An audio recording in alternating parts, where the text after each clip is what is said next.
अस्सलामुअलैकुम, मैं हूं आपकी मेज़बान शाइस्ता रज़ा और आप देख रहे हैं आवाम दोस्त। माहीगीर की अगर बात की जाए तो हम देखते हैं कि पाकिस्तान में एक बहुत बड़ा तबका है जो कि अगर कराची की स्पेशली बात की जाए तो वो माहीगीरी के शोबे से वाबस्ता है। यानी कि यहाँ पर एक बहुत बड़ी तादाद में कराची में आपको मुख्तलिफ जेटीज़ नज़र आती हैं, पूरे सिंध में आपको जेटीज़ नज़र आती हैं। बहुत बड़ी तादाद में जो है वो लोग यहाँ से जाते हैं और अगर इस साहिली पट्टी की बात की जाए तो ये 990 किलोमीटर तक जो है वो फैली हुई है। अगर हम इस शोबे की बात करें तो यहाँ पर तकरीबन रोज़ाना की बुनियाद पर ना सही, अगर हम पाकिस्तान की सालाना आमदनी का अंदाज़ा लगाते हैं तो वो तकरीबन 20 करोड़ डॉलर बनता है। क्योंकि अगर पाकिस्तान में हम देखें तो पाकिस्तान से बाहर 30 ममालिक हैं जहाँ पर जो है ये बहुत बड़ी तादाद में हम अपनी मछली को जो है वो एक्सपोर्ट करते हैं, जिनमें चाइना भी शामिल है, जिनमें थाईलैंड भी शामिल है। अब सवाल ये है कि ये इतनी बड़ी तादाद में जो है वो जब मछली एक्सपोर्ट की जा रही है, सालाना की बुनियाद पर हम इतना पैसा जो है वो हमारे कौमी ख़जाने में डल रहा है और बहुत बड़ा किरदार ये हमारी GDP में भी अदा करता है। बहुत एक आप ये कह लें कि एक ऐसा सेक्टर है ये जो कि आपको ना सिर्फ अभी फ़ायदा दे रहा है बल्कि आगे चलकर ही आपको बहुत ज़्यादा फ़ायदा दे सकता है। लेकिन वजह क्या है? वजह ये है कि माहीगीरों के जो मसाइल हैं, माहीगीर जिन चीज़ों की वजह से परेशान है उन चीज़ों को जो है वो उस तरीके से उसकी टेक केयर नहीं की जा रही, उनको केटर नहीं किया जा रहा कि वो मसाइल जो हैं वो हल किए जा सकें। क्योंकि अगर आप देखें तो ये कराची के मुख्तलिफ साहिली इलाकों की जानिब साहिली एक पट्टी है जहाँ पर जो है ये लोग रहते हैं, अपनी तमाम तर ज़िंदगी गुजारते हैं। 6-6 महीने, साल के लिए, 2-2 महीनों के लिए जो कश्तियाँ हैं अपनी बड़ी बड़ी ये साहिल समंदर में उतारते हैं और वहाँ से जो है ये मछलियाँ लेकर आते हैं पकड़ कर और उसके बाद उसको जो है वो हम एक्सपोर्ट भी कर रहे होते हैं। लेकिन यहाँ पर सवाल ये पैदा होता है कि बहुत बड़ी अगर ये हमारी लाइफ स्टॉक की इंडस्ट्री है, फिशरीज़ की इंडस्ट्री है, तो इस पर काम क्यों नहीं हो रहा? इसके जो मसाइल हैं, क्योंकि एक बहुत बड़ा मसला ये है कि जो हमारी बॉर्डर लाइन, जो हमारी रेड लाइन है, समुंदरी हदूद है हमारी, वो अक्सर ऐसा होता है कि तूफ़ान के बाइस या साइक्लोन के बाइस या मौसम की ख़राबी के बाइस जो है वो हमारी कश्ती जो है वो लाइन पार करके दूसरे मुल्क यानी कि कभी इंडिया चली जाती है और वहाँ से जो है वो माहीगीर फिर कभी हम देखते हैं कि उनकी लाशें वहाँ से आती हैं, कभी हम देखते हैं कि वो वहाँ पर जो है वो जुल्म की चक्की में पिसते रहते हैं। लेकिन यहाँ पर सरकार को अपना किरदार उस तरीके से अदा करना होगा क्योंकि माहीगीरों की एक बहुत बड़ी तादाद है और अगर ये आपको इतना बड़ा रेवेन्यू लाकर दे रहे हैं तो इनके भी कुछ मसाइल हैं जो कि हल होने चाहिए। क्या मसाइल हैं, किस तरीके से काम होता है, किस तरीके से कश्ती 2-2, 6-6 महीने अंदर समंदर के अंदर रहती है, ये सब कुछ देखेंगे आप आज के प्रोग्राम में। तो आइए प्रोग्राम का आगाज़ करते हैं। मैं इस वक्त कराची के इलाके इब्राहिम हैदरी में मौजूद हूँ और जैसा कि मेरे पीछे आप लोगों को नज़र आ रहा होगा कि यहाँ पर आपको तमाम तर कश्तियाँ नज़र आएंगी। ये वो कश्तियाँ हैं जो छोटी छोटी जेटीज़ बनाई गई हैं जहाँ से कश्तियाँ या लॉन्चेस जो हैं वो मूव करती हैं समंदर के अंदर और जाकर जो है वो मछलियाँ वगैरह पकड़ते हैं। तो यहाँ पर जो मछिरे मौजूद हैं उनसे बात करते हैं, उनसे जानते हैं क्या सूरत हाल है। कितनी कश्तियाँ हैं आपकी? 2 कश्तियाँ। बताएं कश्तियों पे कितना खर्चा आता है, कैसे, क्या खुद बनाते हैं, लेते हैं, खरीदते हैं? खरीदते हैं, बनाने वाले तो वाडे होते हैं जो लकड़ी का काम करते हैं। ये खरीदी थी हमने 23-24 लाख की, वो खरीदी हमने 15 लाख की रोटी। 15 लाख की? हाँ। अच्छा, तो ये कितनी दफा आप लोग समंदर के अंदर जाते हैं मछलियाँ? ये रोज जाते हैं, रोज आते हैं, रोज सुबह जाके वापस आ जाते हैं। छोटी वाली, बाकी जो ये बड़ी वाली है 2-2, 3-3 दिन के लिए जाते हैं, उससे बड़ी वाली जो महीने के लिए भी जाती है। ये वाले महीने होते हैं, इनमें क्या मछली ज्यादा मिलती है? नहीं होती, क्योंकि हमने सुना है कि इस वक्त समुद्र जो है वो जरा चढ़ा हुआ होता है। इसमें ये बड़ी कश्तियाँ बंद हो जाती हैं, पानी थोड़ा तेज हो जाता है ना, तो अभी ये छोटी छोटी कश्तियाँ नजदीक जाती हैं, रोज अपना गुजारा कर 1000-1500 रुपये दिहाड़ी लेके आते हैं अपनी। तो मछलियाँ मिल जाती हैं? मछलियाँ मिल जाती हैं नज़दीक से। क्या मसाइल जो हैं उनका सामना आप लोगों को करना पड़ता है? बेटा ये देखो, वक्त गुजारने वाली बात है, ठीक है।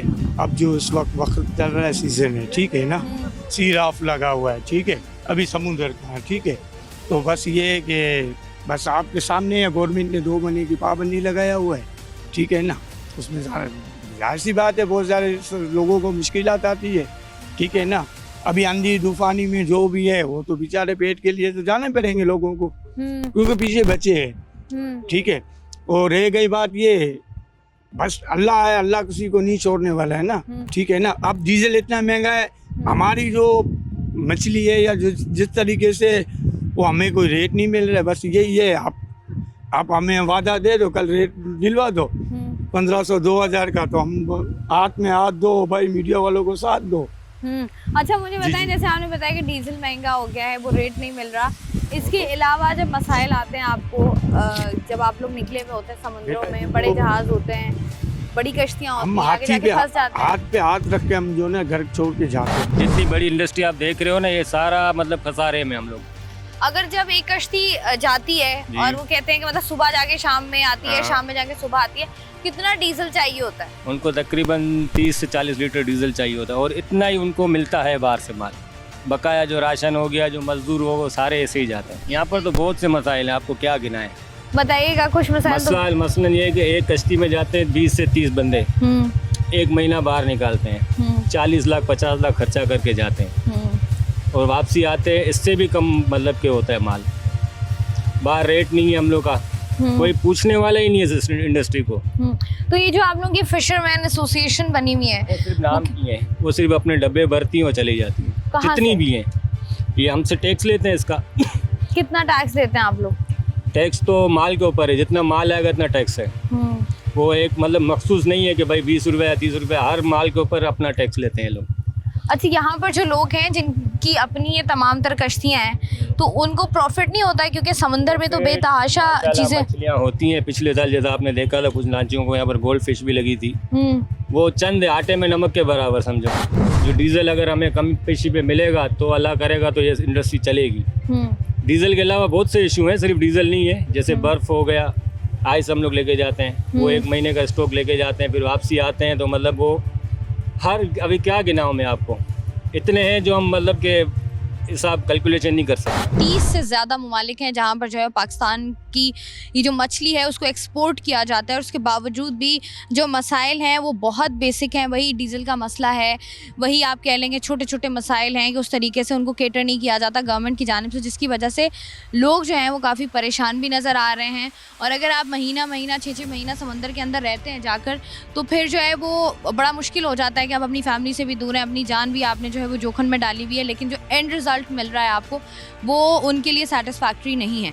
मज़ीद ज़रा आगे बढ़कर चंद और मछेरों से बात करते हैं, उनसे जानते हैं कि क्या मसाइल हैं और किस तरीके से वो इन मसाइल का हल चाहते हैं। मैं इस वक्त जो है वो एक कश्ती के अंदर मौजूद हूँ, और ये जो कश्ती है, क्योंकि कश्तियों के भी डिफरेंट साइजेस हैं, कुछ कश्तियाँ जो छोटी कश्तियाँ होती हैं वो जब समंदर में उतरती हैं तो वो एक दिन के लिए सुबह गई, शाम में वापस आ गई, शाम में गई, सुबह वापस आ गई, और वो करीब करीब में ही रहती हैं। उससे जो बड़ी हैं वो हफ्ते के लिए जाती हैं। जो उससे बड़ी कश्ती का साइज़ होता है, जो बड़े जहाज़ जिनको हम कहते हैं, वो जो है वो महीने 6-6 महीनों के लिए जो है वो समंदर के अंदर जा रहे होते हैं और वहाँ से जो है वो मछलियाँ पकड़ कर ला रहे होते हैं। तो ये एक बड़ी कश्ती है। यहाँ पर जानते हैं कि 6-6 महीने, महीना किस तरीके से लोग समंदर के अंदर सर्वाइव करते हैं। तो जिनकी कश्ती है, ये ज़रा उनसे बात करते हैं। अच्छा, कितना अर्सा हो गया अंकल आपको काम करते हुए?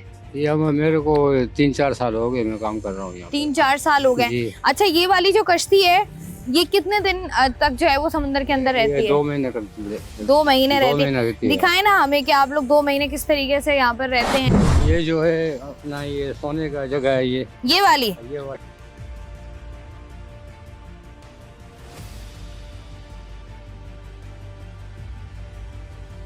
अच्छा, अंदर लाइट वगैरह मौजूद है? मौजूद है यार। तो यहाँ पर कितने लोग जो हैं वो रहते हैं? ये यहाँ पर यानी 15 से 20 आदमी यानी कि सो जाते हैं यहाँ पर। 15 से 20 आदमी। तो यहाँ पर जो है वो कितने दिन के लिए, मतलब जो है वो आप लोग अगर सो रहे हो 15-20 लोग, तो कश्ती में बाकी लोग भी मौजूद होते हैं? बारी बारी आप लोग सोते हैं? सोते हैं यार। एक तो काम करते हैं, दूसरे सोते हैं, पर वो उठते हैं, वो काम करते हैं, और जो काम कर रहे होते हैं वो सोते हैं, बारी बारी यानी सोते हैं। ठीक है जी, ये वो जगह है कश्ती के अंदर जहाँ जब कश्तियाँ 3-3 महीने 6-6 महीने तक जो है वो समंदर के अंदर होती हैं, तो यहाँ पर जो है वो ये लोग आराम कर रहे होते हैं। और इसके साथ ही साथ हमने अक्सर देखा भी है कि जब भी समंदर में, अगर आपने कुछ वीडियोस वगैरह देखी हो तो आपको पता होगा कि जब ये 2-2 महीने के लिए, 6-6 महीने के लिए समंदर के अंदर होते हैं, तो ये लोग खाना अपना जो है वो कश्तियों के अंदर ही बना रहे होते हैं, यहीं पर खा रहे होते हैं। तो वो जो इनका किचन वाला प्रोसेस है वो भी ज़रा देख लेते हैं। किचन किधर है आपका? यहाँ पर गैस आप लोग क्या सिलेंडर वगैरह होता है? जी हाँ, सिलेंडर वहाँ रखते हैं और यहाँ पर यानी कि लाइन लगा के यहाँ सिलेंडर इस्तेमाल करते हैं। खाने यानी कि बर्तनों की यानी कि ये बनी हुई है। यहाँ पर जो है वो बर्तन है? यहाँ इसके अंदर बर्तन लगे हुए हैं। अच्छा, इसके अंदर जो है वो तमाम तर बर्तन होते हैं। ये इनका किचन की जगह है जहाँ पर लोग खाना वाना बना रहे होते हैं। अच्छा, मुझे एक बात बताएं कि ये जब समंदर में जब आप आते हैं तो समंदर पर में तो हवाएं बड़ी तेज़ होती हैं, तो ये खाना बनाना मुश्किल नहीं होता? नहीं, मुश्किल नहीं होता है, वो बना लेते हैं खाना, आसानी से बना लेते आसानी हैं। से बना लेते हैं, क्योंकि उनका यानी कि आदत है ना बनाना, उनका यानी कि तजर्बा हो जाता है, वो बना लेते हैं सब। तो अच्छा, मुझे ये बताएं कि जब कोई समुद्री तूफान का खदशा हो तो किस तरीके से पता चलता है आप लोगों को कि तूफान जो है वो आने वाला है, या हवा के जरिए से मालूम हो जाता है या वीसीएम के जरिए से मालूम हो जाता है। हम लोग के यहाँ वीसीएम लगा हुआ है। कहाँ है वीसीएम दिखाएं? वीसीएम वो निकाल के ले गए हैं, लेकिन ये एरियल लगा हुआ है तो वीसीएम का, ये ऊपर जो एरियल लगे हुए हैं ना, ये वीसीएम के, उसमें अच्छा। यानी कि नेवी वाले या हुकूमत के आदमी हम लोग को बाहर इत्तला कर देते हैं कि भाई हवा आने वाली है, तूफान आने वाला है, तो वो लोग हम लोग यानी कि वापस भाग आते हैं यहाँ पर, वापस आप लोग आ जाते हैं। हाँ। अच्छा, अगर आप कहीं भी हो तो कितना टाइम लगता है वापस आने में? यानी कि हम लोग को आने में 4-5 घंटे लग जाते हैं, यानी कि 4-5 घंटे लग जाते हैं। ये क्या है? ये यानी कि वो जो बड़ा होता है ना, वो नाखवा जो होता है उसकी बैठने की जगह वो है। अच्छा ठीक है जी। और तो कितनी मछलियाँ आप लोग पकड़ लेते हैं? अगर 2 महीने के लिए ये आप लोग समुद्र में जाते हैं तो कितनी मछलियाँ पकड़ लेंगे? तो कम से कम यानी कि 1 करोड़ की तो होगी मछली। 1 करोड़ की जी, मछली? 1 वाह। करोड़ की। तो कितना आप लोगों का वैसे कितना खर्चा आता है? हम लोग को 25-30 लाख रुपया खर्चा हो जाता है। 25-30 लाख रुपए का आप लोगों का अपना खर्चा होता है। तो किस तरीके से फिर आप लोग जो है वो मैनेज करते हैं, तकसीम किस तरीके से करता है? तकसीम करते हैं इस तरीके से, जो यानी कि 1 करोड़ का माल हो गया तो 25 लाख रुपया उसमें से निकल गया, बाकी 75 लाख रुपये बचे। 75 लाख में से आधा मालिक के पास चला गया और आधा यानी कि खलासियों के पास आ गया, आदमियों के पास आ गया। पर उसमें से यानी कि ये लोग आधे में से यानी तकसीम करते हैं, वो जितना भी आवे, 20 आवे, 18 आवे, 19 आवे, 20 आवे, 22 आवे, कितना भी हज़ार आवे, उसी में से आएगा। ठीक है। तो ये जो ऊपर है ये क्या है, ये वाली जो जगह है? जाल रखने की जगह है, ये जाल पड़े हुए हैं सारे, ये जाल रखने की जगह है। आदमी ऊपर भी सोते हैं, हाँ वहाँ पे नीचे भी सोते हैं, समझे ना, इसके अंदर भी सोते हैं और वहाँ भी अंदर भी सोते हैं। ये सोने की जगहें भी हैं इसमें, सारी बनी हुई है। ठीक है जी। ऊपर भी यानी कि सोने की जगह बनी हुई है। ठीक है जी, बहुत शुक्रिया। यहाँ पर जो है वो हम ओवरऑल अगर बात करें इस कश्ती की जो कि बनती है, ये तकरीबन आती कितने की है? 15 लाख की ना, 15-20 लाख रुपए की कश्ती होती है। कम से कम अभी होएगी तो 2-2.5 करोड़ रुपए की होएगी। 2-2.5 करोड़ की है ये? ये 2-2.5 करोड़ की है। वाह भाई, मछेरे बड़े अमीर हैं फिर तो, पाकिस्तान में माहीगीर बड़े अमीर हैं। अच्छा जी, यहाँ से जो है वो हम बात कर रहे हैं माहीगीरों की, तो क्यों हमने सोचा कि क्यों ना कश्ती में जाकर देखा जाए कि कश्ती में कौन कौन सी चीज़ें मौजूद होती हैं, किस किस तरीके से ये लोग सर्वाइव कर रहे होते हैं। तो यहाँ पर जो है उस शख्स की बैठने की जगह है जो कि इस कश्ती का बड़ा होता है, वो यहाँ पर बैठ रहा होता है। उसके साथ ही साथ आप अगर थोड़ा सा आगे चलें तो यहाँ पर हम लोग देखते हैं कि यहाँ पर एक और जगह मौजूद है जहाँ पर लोग सो रहे होते हैं या लोग आराम कर रहे होते हैं, जो भी माहीगीर जो है वो कश्ती के अंदर जा रहे होते हैं। इसके साथ ही आपको ऊपर जो ये बोर्ड नज़र आ रहा है और ये पूरा एक रॉड टाइप चीज़ नज़र आ रही है, ये यहाँ पर ECM लगता है, जहाँ से इनको जो है वो थ्रू नेवी बताया जाता है कि यहाँ पर अभी जो है वो तूफ़ान मौजूद है या तूफ़ान आने वाला है या कोई भी ऐसी हंगामी सूरत हाल होती है, तो वहाँ पर ये तमाम तर चीज़ें इनको यहाँ पर बताई जाती हैं। थोड़ा सा अगर आगे बढ़ें तो इनके जितने भी जाल वगैरह होते हैं जिससे ये मछलियाँ पकड़ रहे होते हैं, वो ये ऊपर वाले फ्लोर पर होते हैं, वहाँ पर इनकी तमाम तर ये वाली चीज़ें पड़ी होती हैं। यहाँ पर इनका किचन मौजूद होता है कि किचन किस तरीके से मौजूद होगा, किस तरीके से खाना बनेगा, किस तरीके से ये लोग यहाँ पर आकर रहेंगे, खाएंगे। और साथ ही साथ फिर जब आप 6-6 महीने के लिए समंदर में होते हैं तो बड़ा ज़रूरी होता है कि आपने आराम भी करना होता है। तो वो बारियाँ लगी हुई होती हैं कि किस तरीके से जो है वो सोया जाएगा, और सोने के लिए जो है वो आपको नीचे बेसमेंट टाइप एक स्पेस जो है वो इन्होंने बनाई हुई है जहाँ पर ये लोग बारी बारी जो है वो सो रहे होते हैं। और इस तरीके से कश्तियों का जो है ये पूरा निज़ाम चलता है। और हम बात कर रहे थे इनसे, इनका कहना ये था कि अगर 2 महीने के लिए ये लोग समंदर में जाते हैं तो तकरीबन 1-1.5 करोड़ की मछली जो है ये पकड़ लेते हैं। और इस वक्त जिस कश्ती में मैं मौजूद हूँ, इसकी अगर अभी की कीमत की बात करें तो ये कोई तकरीबन 2.5 करोड़ के करीब जो है वो इसकी कीमत है, विच इज़ ग्रेट। और जो प्रोग्राम के शुरू में भी हम बात कर रहे थे कि एक बहुत बड़ी इंडस्ट्री है, किस तरीके से जो है यहाँ पर मछलियाँ पकड़ी जाती हैं और एक्सपोर्ट भी की जाती हैं और क्या प्रोसेस होता है, एक बहुत ही बड़ा बिज़नेस है। लेकिन उसको जिस तरीके से तबाह किया जा रहा है वो एक बहुत बड़ा सवालिया निशान है। प्रोग्राम का सिलसिला जारी है, वक्त तो एक ब्रेक का हमारे साथ रहिए। वेलकम बैक जी। इस वक्त बात करने के लिए इस तमाम तर सूरत हाल पर मेरे साथ मौजूद हैं पाकिस्तान फिशरमैन फोक फोरम के चेयरमैन मेहरान अली शाह साहब। इनसे बात करते हैं। अस्सलाम वालेकुम सर। वालेकुम सलाम। मेहरान साहब, मुझे बताइएगा कि ये जो तमाम तर चीज़ें हैं, हम देखते हैं कि भाई यहाँ पर अगर हम सूरत हाल देखें तो एक बहुत बड़ी ये एक इंडस्ट्री है जहाँ पर जो है बहुत बड़ी तादाद में ये मछलियाँ जो हैं वो मुख्तलिफ़ ममालिक में एक्सपोर्ट भी की जाती हैं। तो ये इतनी बड़ी इंडस्ट्री होने के बावजूद भी इतने मसाइल से घिरी हुई आखिर क्यों है? पहले तो आप लोगों का बहुत बहुत शुक्रिया कि आप आए और इतने जो अहम टॉपिक है फिशरमैन, जिनको आज तक जो है ना तमाम गवर्नमेंट ने, चाहे फेडरल हो या लोकल गवर्नमेंट हो, उन्होंने जो है ना उनको निगलेक्ट किया है। एक्चुअली हम वो लोग हैं जो सालाना 24 अरब रुपए से भी ज़्यादा डायरेक्टली और इनडायरेक्टली टैक्स भी दे रहे हैं, मतलब we are the tax contributor. लेकिन देखा जाए तो आज तक जो है ना हमें लेबर तस्लीम ही नहीं किया है, क्योंकि हम किसी लेबर में आ नहीं रहे। तो ये सारी वजूहत ये कि जब तक आप किसी सेक्टर के लोगों को अगर जब तक आप कानून में नहीं लाएंगे तो इस वजह जो जितने भी मसाइल होंगे वो हमें फेस करने पड़ते हैं। फॉर एग्जांपल हमने जो पाकिस्तान फिशर folk फोरम ने जो बुनियाद रखी थी 1998 में, वो 3 वजूहत पे रखी थी। एक तो ये डिटेन फिशरमैन का इश्यू चल रहा था, उसके लिए किसी ने कोई बात नहीं की। दूसरा जो हमारा जो मेन था वो उनको लेबर तस्लीम करवाना था।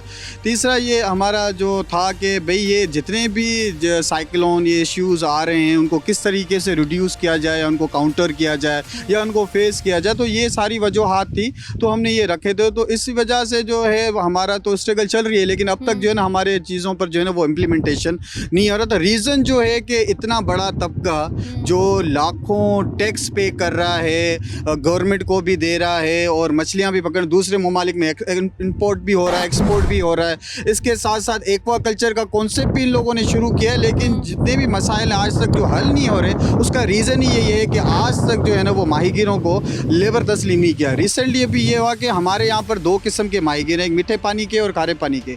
अभी रीज़न जो इशू जो अभी जो क्रिएट हुआ है, जिसके लिए हम हमारी ऑलरेडी नजमी आलम साहब के साथ हमारी मीटिंग भी हो चुकी है और उन्होंने हमें 2 दिन दिए थे कि भाई हम आपको नोटिस जारी कर देंगे। अभी ये है कि हमारे जितने भी मीठे पानी की जो लेक्स है, जिसको हम डंडे कहते हैं, वो एक हमें जो है ना वो सुप्रीम कोर्ट ने और हाई कोर्ट ने एक लेटर हम ऑर्डर कर दिया था कि ये जितने भी जो 1209 जो लेक्स हैं सिंध की, उस पर कोई ठेकेदारी निज़ाम नहीं होगा। ठेकेदारी निज़ाम तो ख़त्म हो गया, लेकिन यहाँ के जो इन्फ्लुएंस जो वडेरे हैं उन्होंने फिर से कब्जा करना शुरू कर दिया है। कराची में तकरीबन कितनी छोटी जेटीज मौजूद हैं जिनको जहाँ से जो है वो मुख्तलिफ किस्म के माहीगीर जो हैं वो समंदर के अंदर जाकर मछलियाँ पकड़ते हैं? इसके बारे में कुछ पता है? हाँ बिल्कुल, देखो एक तो गवर्नमेंट की तरफ से जो है ना वो अलोकेट की गई हैं, बनाई गई हैं, इस्टेब्लिश की गई हैं, लेकिन साथ साथ यहाँ पर हमारे क्योंकि जो गवर्नमेंट अपॉर्चुनिटी नहीं देती, लेकिन देखें हैं तो इलीगल है कि भाई आप एक जगह है आप उसको जो है ना वहाँ पर वो कंस्ट्रक्शन नहीं कर सकते। लेकिन दूसरी तरफ देखा जाए तो ये जेटियास हमारे हक में भी आती हैं कि भाई यहाँ पर जो गवर्नमेंट एक जेटी बना देती हैं, अभी लाखों की तादाद में हमारी कश्तियाँ वो कहाँ खड़ी होगी। तो इस वजह से जो जितनी प्राइवेट जहाँ से मैं मुबारक वली से लेकर हमारा जो अगर आप लड़बस्ती तक अगर आप उसको रखें, क्योंकि हमारी 129 किलोमीटर की जो कराची की जो वैसे तो सिंध की 350 पे, लेकिन अगर इनको थोड़ा सा स्पेसिफाई करें तो वो 129 किलोमीटर, तो मेरे ख्याल से यहाँ से 15 से 20-25 जेटियाँ होंगी जहाँ पर ये इन लोगों का कारोबार होता है। अच्छा, मुझे बताएं कि यहाँ पर जैसे अगर हम देखें तो 2 महीने ऐसे होते हैं साल में जहाँ पर जो है वो पाबंदी लगाई जाती है समुद्र में जाने से, क्योंकि समुद्र जो है वो रफ हुआ होता है। तो ये जो 2 महीने हैं ये वही 2 महीने अभी चल रहे हैं, उसके बावजूद भी माहीगीर जो है वो समंदर में जा रहे हैं। तो आपको लगता नहीं है कि एक पाबंदी जो सरकार हुकूमत की जानिब से लगाई गई है वो कुछ बेहतरी के लिए, किसी बेहतरी के लिए लगाई गई है, उसके बावजूद भी अगर लोग जा रहे हैं, खुदा न खास्ता कोई हादसा हो जाता है तो उसका जिम्मेदार फिर कौन है? उसका जिम्मेदार तो सिंध गवर्नमेंट है और फेडरल गवर्नमेंट है। देखिए एक चीज़ है, कैसे जिम्मेदार है? जब उन्होंने पाबंदी लगाई है उसके बावजूद भी अगर मैं जाती हूँ तो फिर मैं सरकार को तो नहीं कह सकती ना कि सरकार ने गलत किया है। देखिए रीज़न ये है कि 2 महीने जब आते हैं तो मैंने आपको पहले भी कहा कि हम सालाना इतना टैक्स दे रहे हैं और रिटर्न में हमें ज़ीरो प्रॉफिट मिल रहा है। जब 2 महीने जब ये बैंड सीज़न आ जाते हैं तो अब इसकी हमारे जो फिशरमैन कोऑपरेटिव सोसाइटी है जो डायरेक्टली उनके अंडर में आ रही है सिंध सरकार के अंदर में, तो 2 महीने का रिलीफ तो इनको देना चाहिए होता है ना, तो वो सिंध सरकार को देना होता है, फेडरल गवर्नमेंट को देना होता है, लेकिन वो नहीं दे रहे। अब आप अंदाज़ा लगाएं, आपके एक घर के अंदर 4 भाती हैं, 5 भाती हैं, वो 2 महीने कहाँ से खाएंगे? तो इस वजह से मैं समझता हूँ ये तो एक तो गलत है, क्योंकि ये सीज़न ये जहाँ पर उनकी ग्रोथ होती है मछलियों की, मैंग्रोव में उनकी ग्रोथ होती है, ये छोटी छोटी मछलियाँ बड़ी होती हैं, तो ये 2 महीने इसीलिए रखे गए हैं कि ताकि जो अगस्त का महीना शुरू हो जाए तो आपकी जो है ना वो अर्निंग और अच्छी हो जाए। लेकिन मजबूरन जो है ना वो माहीगीरों को जाना इसलिए पड़ता है क्योंकि उसमें गलती सिंध सरकार की है, फेडरल गवर्नमेंट की। अगर ये इन लोग अपॉर्चुनिटी अवेल करते, अब अंदाज़ा लगाएं, यहाँ पर आपने देखी होगी सिर्फ आप चश्मा गोड पे जाएँ तो 200 लांचें हैं, अगर इस जेटी पे आप देखें तो 300 होगी, अगर आगे जाके देखें तो 300, अगर हज़ारों हज़ारों की तादाद में माहीगीर हैं, अगर उनको गवर्नमेंट रिलीफ नहीं देगी तो मजबूरन अपने बच्चों का पेट पालने के लिए उनको समंदर में जाना पड़ता है। तो इस वजह से वो जाते हैं और मछली पकड़ते हैं। अच्छा मेहमान, मुझे ये भी बताइएगा कि जैसे आप बात कर रहे हैं, हमने देखा कि अभी पिछले ही दिनों पाबंदी भी लगी हमारी एक्सपोर्ट पर कि जो मछलियाँ भेजी जाती हैं, जो चीज़ें लाइफ स्टॉक की भेजी जाती हैं, उनमें कोई ना कोई मसला, कोई ना कोई परेशानी थी। तो ये वाला जो एलिमेंट है ये आप लोगों के काम को कितना मुतासर करता है? इंटरनेशनल स्टैंडर्ड है कि भाई आपके जो भी प्रोडक्ट है उसमें इनकी रिक्वायरमेंट होती है, जैसे चाइना की रिक्वायरमेंट है, मलेशिया की रिक्वायरमेंट है, थाईलैंड की रिक्वायरमेंट है कि बाबा आपका जो प्रोटीन है वो 65 या 70 से अबव होना चाहिए, तभी हम जाके लेंगे। तो यहाँ पर रीज़न ये होता है कि कभी कभी ये होता है कि कुछ हमारे पास जो है ना वो अपॉर्चुनिटी नहीं है। हम जो माल पकड़ने जाते हैं तो अभी गवर्नमेंट को हमने कहा था कि भाई आप इनको कम्युनिकेशन इक्विपमेंट दे दें, और दूसरा है कि जो आइस बॉक्स होते हैं ताकि वो जो माल, क्योंकि 10 दिन 15 दिन 20 दिन लग जाते हैं, तो वो जो मछली पकड़ के लाते हैं तो वो 10-15 दिन के अंदर वो कोई ख़राब भी हो जाती है।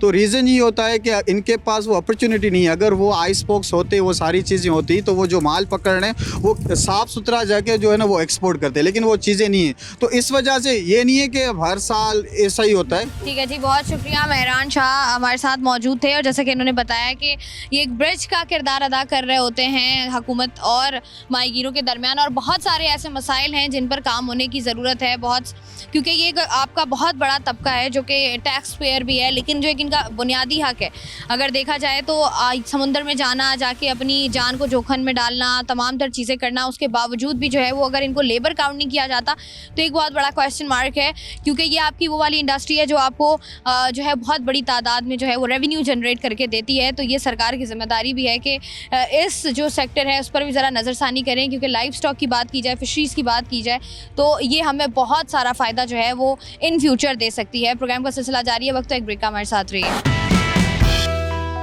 वेलकम बैक जी। प्रोग्राम में हम लोग बात कर रहे हैं माहीगीरों के हवाले से, उनके मसाइल के हवाले से कि किस तरीके से जो है वो तमाम तर सूरत हाल को कंट्रोल करने की कोशिश करते हैं और उनको किन किन मसाइल का सामना करना पड़ता है। उसी पर बात करने के लिए इस वक्त मेरे साथ मौजूद हैं नजमी आलम साहब, जिनका ताल्लुक है पाकिस्तान पीपल्स पार्टी से, advisor to chief minister Sindh, fisheries, livestock and human settlement. इनसे बात करते हैं। अस्सलाम वालेकुम सर। वालेकुम सलाम। जो सबसे बड़ा मसला माहीगीरों को जिसका सामना करना पड़ता है वो ये होता है कि गलती से, या आप कह लें समंदर रफ होता है कि वो जो समुद्री सरहद है हमारी वो पार करके चले जाते हैं या वो पार हो जाती है अनफॉर्चुनेटली। उसके बाद का जो एक सिलसिला है वो हम देख रहे हैं कि काफ़ी दर्दनाक कहानियाँ होती हैं, वहाँ से डेड बॉडीज़ आ रही होती हैं। तो उस पर हुकूमती सतह पर क्या हो रहा है? वो माहीगीर जो गलती से सरहद पार कर लेते हैं। एक तो होता क्या है कि हमारा 2 जगह से ये बॉर्डर क्रॉस करते हैं, एक सर क्रीक इंडिया साइड, एक बलूचिस्तान का बॉर्डर। वहाँ से बलूचिस्तान गवर्नमेंट इतराज़ करती है कि आपके ट्रॉलर यहाँ आ जाते हैं। तो हम बलूचिस्तान गवर्नमेंट से तो हमने स्ट्रेट कहा कि भाई हम लाइसेंस देते हैं 12 नॉटिकल माइल तक, वो हमारी हदूद है। 12 से बाहर निकलेगा तो फिर वो हमारी या तो फेडरल गवर्नमेंट की हदूद में चला जाएगा या बलूचिस्तान। तो हमारा लाइसेंस 12 नॉटिकल माइल का है, लेकिन कभी कभी आप इनको गलती नहीं जानबूझ के भी जाते हैं कि वहाँ मछली ज़्यादा मिल जाएगी। वहाँ पर एक्चुअली हो क्या रहा है सर क्रीक में कि इंडियन फिशरमैन भी आते हुए डरता है, लेकिन उसको अच्छा वो जगह थोड़ी सी कम फिशिंग होती है, तो फिर इसको पता है कि अगर मुझे यहाँ मौका लग गया तो मैं ज़्यादा फिश निकाल लूँगा। वो एक मसला है। हालांकि हमारा और इंडिया का एग्रीमेंट है कि फिशरमैन को 2 महीने में वापस करना है, लेकिन वो करते क्या है कि उनको फिशरमैन नहीं डिक्लेयर करते, उनको दहशतगर्द या स्मगलर कह के बंद करते हैं। हमने कंपनी को हायर किया है, हम अब कोशिश कर रहे हैं, इंशाल्लाह थोड़े अरसे में कर लेंगे। हम अपनी शिप्स में ट्रैकर लगाना चाहते हैं, जो भी है वो ट्रैकर लगाओ ताकि हमारे पास पता हो हमें हमारी बोटें कहाँ जी, या कभी एकदम कोई अलार्मिंग आ जाता है कि तूफान आ रहा है एकदम। बाज़ औक़ात बोटें गई हुई होती हैं, हालांकि जो बोट के लोग हैं मैंने देखा है वो खुद उनको पता होता है कि तूफान आने वाला है, वो उधर के लोग हैं उस पानी में। तो हमारी, लेकिन हम फिर भी ट्रैकर लगा रहे हैं कि अगर आप बलूचिस्तान की हदूद में कोई जा रही है तो हम उसको यहाँ से वार्न करें कि आप बलूचिस्तान ना जाएं। सर क्रीक में आप अंदर ना घुसें, ठीक है। उसमें आप कुछ हमारे और इंडिया के अपने अपने व्यूज़ हैं। हम कहते हैं सारा सर क्रीक हमारा है, वो कहते हैं आधा सर क्रीक आपका है, लेकिन वो उसकी वजह से वो तो चले, वो कभी हल होगा, आई डोंट नो, या नहीं होगा। लेकिन हम कोशिश ये कर रहे हैं कि अब ट्रैकर सिस्टम की तरफ जा रहे हैं कि हम बोट में ट्रैकर लगवाएं और उसको हम फौरन मॉनिटर करें। अच्छा नजमी साहब, जैसे आप ये बात कर रहे हैं ना कि ये वाले मसाइल हमारे हमेशा पाकिस्तान इंडिया का ये ताल्लुक हमेशा से रहा है, लेकिन अगर हम बात करें अपनी एक्सपोर्ट की, हम देखते हैं कि जीडीपी में भी इसका रोल है। उसके बाद एक बहुत बड़ा हमारा ये सेक्टर है फिशरी का, बहुत बड़ी तादाद में जो है वो हम मुख्तलिफ ममालिक में इसको एक्सपोर्ट भी करते हैं। तो आपको लगता नहीं है कि इससे हम इससे ज़्यादा मुनाफा कमा सकते हैं अगर ये वाली जो सिचुएशंस हैं, ये वाले जो मसाइल हैं, इनसे हम कोप अप कर लें? हम जो कुछ कमा सकते हैं ना फिशरीज से इस मुल्क को, हम उसका बहुत कम कमा रहे हैं। ट्रू। लास्ट ईयर की हमारी एक्सपोर्ट थी $472 मिलियन। अगर हम अब देखिए, खाली सोर्स समंदर नहीं रह गया है कि हम समंदर से एक हद तक ही ले सकते हैं ना कैश। अब हम सिंध गवर्नमेंट कोशिश कर रही है और काफ़ी लोगों ने शुरू भी किया है कि फार्मिंग, आप श्रिम्प की फार्मिंग करें, क्रैब की फार्मिंग करें, फिश की फार्मिंग करें। अब नई टेक्नोलॉजी आ गई है बायोफ्लॉक्स की, जो आप 1 एकड़ में मछली निकालते हैं वो अब 20 बाई 20 के उसमें निकाल लेते हैं। अब हम लोगों को तरगीब दे रहे हैं कि आप इस पे जाएं। खाली समंदर से हम वो कैच नहीं ले सकते कि हम अपनी एक्सपोर्ट बढ़ा सकें। एक पट्टी है जहाँ पर ये माहीगीर रहते हैं, वहाँ पर भी आपको लगता नहीं है कि ये वो तबका है जो आपको मतलब इतना कुछ कमा कर दे रहा है, तो उसका कोई 0.1% उनको भी मिल जाए, एक बेहतर जिंदगी उनको भी मिल जाए? अभी हमने इसके लिए ये किया है, हमारी वो समरी मूव हो गई है, अभी लॉ में है, फिर उसके लेबर में अब चली गई है, लॉ से भी निकल के हम करने जा रहे हैं फिशरमैन को लेबर डिक्लेयर। फिर इनको बहुत से बेनिफिट्स मिलने लगेंगे एज ए लेबर, EOBI के इलाज के, वो सारे हम इनको लेबर डिक्लेयर करने जा रहे हैं कि ये लेबर में गिने जाएंगे, तो फिर इनको बहुत से बेनिफिट्स मिलेंगे। उसमें अगर फिर ये होता है खुदा न खास्ता किसी को हादसा हो जाए तो भी मिलते हैं पैसे। फिर इनकी एक कोऑपरेटिव सोसाइटी है, फिशरमैन कोऑपरेटिव सोसाइटी, लेकिन वो सारे सिंध को कवर नहीं करती, वो सिर्फ कराची के पे जो हार्बर को कवर करती है। तो वो जो इंटीरियर सिंध के हमारे हैं जो झीलों में शिकार करते हैं या इसके अलावा केटी बंदर है इधर से करते हैं, वो इसके बेनिफिशियरी नहीं है। तो अब हम कोशिश कर रहे हैं कि उसको एक्सप्लॉइट करें, कि उन सबको हम ऑन बोर्ड करें। और हमें प्राइवेट सेक्टर के, हमारा काम है गवर्नमेंट का मछली हम नहीं पैदा करेंगे, हम फैसिलिटेट करें, गवर्नमेंट का यही काम है। अब हम मुख्तलिफ लोगों से बात कर रहे हैं, सबको ऑफर कर रहे हैं कि आप आएँ हमसे 30 साल पे ज़मीन लें और आप फार्मिंग करें। अगर हम, क्योंकि जब तक हम ये फार्मिंग नहीं करेंगे, हमारे सिंध की जो स्लाइम ज़मीनें हैं जिस पे हम कुछ उगा नहीं सकते, वो बेस्ट हैं फिश फार्मिंग की। ये अब हम लोगों को अवेयरनेस दे रहे हैं कि भाई आप अपनी स्लाइम ज़मीन ज़ाया पड़ी हुई है ना, इस पे फिश फार्मिंग करो। अच्छा, ये अवेयरनेस नजमी साहब कहाँ दे रहे हैं? मैंने हमारे मुल्क का अलमिया है ये, स्पेशली सिंध में, कि हम बस कमरे में बैठ के जो है ना वो अवेयरनेस देते हैं लोगों में। अभी आपको अगर आप यहाँ से केटी बंदर तक जाएं या बदीन तक जाएं तो आपको कोस्टल बेल्ट पे अब आपको बहुत काम होता नजर आएगा। कई प्राइवेट लोग लेकिन ये काम प्राइवेट नहीं करना है, गवर्नमेंट ने नहीं फार्म बनाने, हम से उनको ये फैसिलिटेट करते हैं कि भाई आपको जो टेक्निकल नॉलेज चाहिए कि भाई उसमें पानी को टेस्ट करना, आप कौन सी मछली मुनासिब होगी यहाँ पर, ये फिर हमारी हैचरीज हैं उसमें हम उसका बीज या बच्चा जनरेट करते हैं। तो हमने तो सबको कहा हुआ है कि जो भी फार्म बनाएगा फर्स्ट जो उसका बैच होगा बच्चे का हम फ्री देंगे, ताकि उसको एक हेल्पिंग हैंड हो जाए। पहली दफ़ा में वो बच्चा ना खरीदे, फिर जब उसका वो बच्चा बड़ा हो के वो बेचेगा फिर वो अपना खरीदता रहे। अच्छा नजमी साहब, माहीगिरों से जब हम बात करते हैं उनका एक बड़ा शिकवा ये भी होता है कि वहाँ पर अगर वो समुंदर में फंस जाते हैं तूफ़ान के बायस या किसी और टेक्निकल मसले के बायस, तो वो कहते हैं वहाँ पर रेस्क्यू टीम्स मौजूद नहीं होती या पहुँच नहीं पाती वक्त पर, जिसकी वजह से कश्ती डूब जाती है। तो हमें पता नहीं होगा कि कोई बोट गई है, तो हमें क्या पता कि वो फंस गए। या तो उनके पास वायरलेस सिस्टम हो तो वो बताएं। अब उनके पास वायरलेस सिस्टम नहीं है, वो खुद से जा रहे हैं। ये जो ट्रैकर सिस्टम की हम बात कर रहे हैं इसीलिए कर रहे हैं कि अगर किसी बोट में कोई प्रॉब्लम हो तो हमें पता चले। अभी हमारे पास कोई सिस्टम ही नहीं है। हाँ, अगर कोई देख लेती है किश्ती कि किश्ती फंसी है तो हेल्प कर देती है, तो उनके पास भी कोई सिस्टम नहीं है कि वो हमें इत्तला दे सकें। वही तो कह रहा हूँ, हम 200 साल पुराने हैं।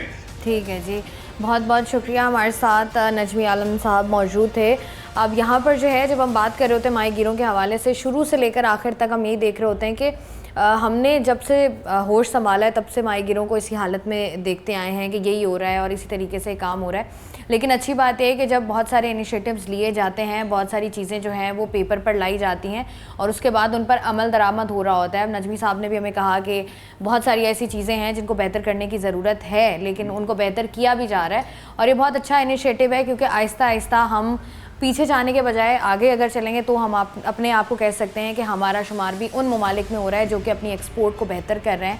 और इसी तरीके से जब आपके मुल्क में जो है आप एक्सपोर्ट की तरफ जाते हैं, आपके मुल्क में जब पैसा आता है, जब आपका मुल्क स्टेबल होता है, तो फिर ये जो महंगाई और इस तरह की चीज़ें होती हैं ये बहुत हद तक कम हो जाती हैं और आप भी कुछ अरसे बाद हम ये कह सकते हैं कि हमारा शुमार भी डेवलपिंग कंट्रीज़ में होगा उस वक्त जब हम इस तरह के सेक्टर्स को बेहतर करेंगे। ये हमारे वो सेक्टर्स हैं जो कि पाकिस्तान को सरमायाकारी ला के देते हैं, ये वो सेक्टर्स हैं जो कि कौमी ख़जाने को भी मदद करते हैं। कब पाकिस्तान की बात करें, कराची की बात करें, तो यहाँ पर भी जो है वो एक बड़ी भारी जो है वो हमारे पास अमाउंट आ रही होती है। इसको बेहतर करने की ज़रूरत है। मैं हूँ आपकी मेज़बान शाइस्ता रज़ा। प्रोग्राम से मुझे दें इजाज़त। अपना रखिएगा ख्याल। अल्लाह।